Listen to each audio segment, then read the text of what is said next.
बहुत से कलाकार ऐसे आए जो आए और कब चले गए हमें पता ही नहीं चला। लेकिन कुछ ही कलाकार ऐसे आए जो आए और हमारे दिल में अपना घर बना लिया। कब बना लिया पता ही नहीं चला। और ऐसे ही एक कलाकार थे ओपी नैयर साहब। रिदम किंग कहे जाते थे ओपी नैयर साहब। लेकिन उनके लिए ना प्यार अंधा भी था और बहरा भी।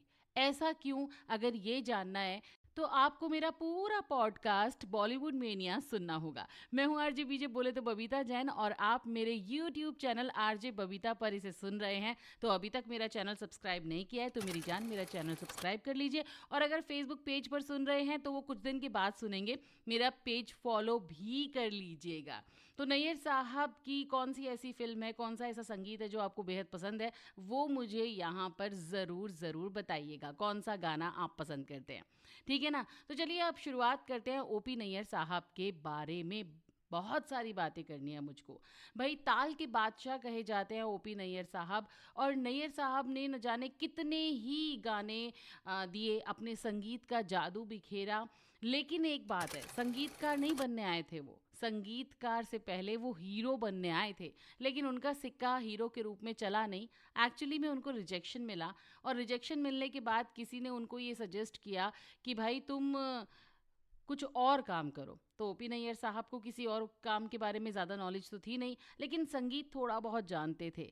और फिर उन्होंने हारमोनियम से अपनी दोस्ती बढ़ा ली और बन गए बेहतरीन संगीतकार।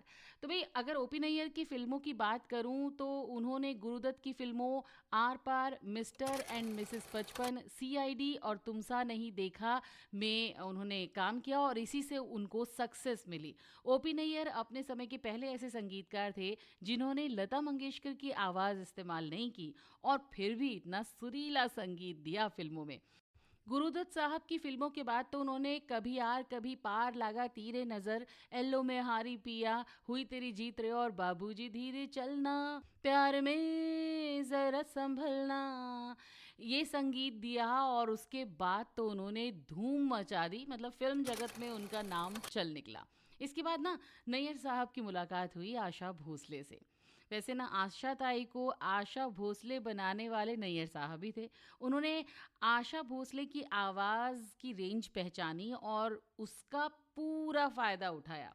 कई फिल्मों में एक साथ काम करने के दौरान नैयर साहब और आशा भोसले बहुत करीब आ गए थे और यही प्रेम संबंध जो था वो उनके बर्बादी का कारण बन गया।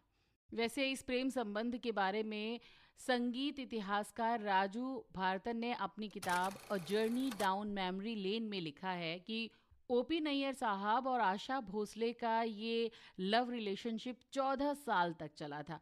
और एक ज़माने में ओपी नैयर की कैडलक कार में घूमने वाली आशा भोसले ने 1972 में अपने जीवन के इस संगीतमय अध्याय को पता नहीं क्यों खत्म करने का फैसला कर लिया। और इसके बाद से आशा भोसले और ओपी नैयर साहब कभी भी एक छत के नीचे नहीं आए। लेकिन दोनों की गहरी मोहब्बत का अंदाज़ा आप इस बात से लगा सकते हैं कि एक बार जब नैयर साहब ने एक पत्रकार से कहा था कि ये तो सुना था कि लव इज़ ब्लाइंड, लेकिन मेरे मामले में तो लव ब्लाइंड के अलावा डेफ यानी कि बहरा भी था, क्योंकि आशा की आवाज़ के अलावा मैं कोई और आवाज़ सुन ही नहीं पाता था। बिल्कुल, जब किसी से प्यार होता है ना तो ऐसा ही होता है। तो अब आपको पता चला नैयर साहब के लिए प्यार अंधा और बहरा दोनों क्यों थे। चलिए, अगर आज का ये पॉडकास्ट आपको पसंद आया हो तो बेझिझक मुझे कमेंट ज़रूर करिएगा, क्योंकि भाई इतना तो मैं डिज़र्व करती हूँ, है ना? और अभी तक अगर आपने मेरे चैनल को सब्सक्राइब नहीं किया है तो सब्सक्राइब कर लीजिए, लाइक करिए, शेयर करिए, कमेंट करिए और बस भर भर के प्यार दीजिए। अभी फ़िलहाल के लिए मुझे दीजिए इजाज़त। Bye bye.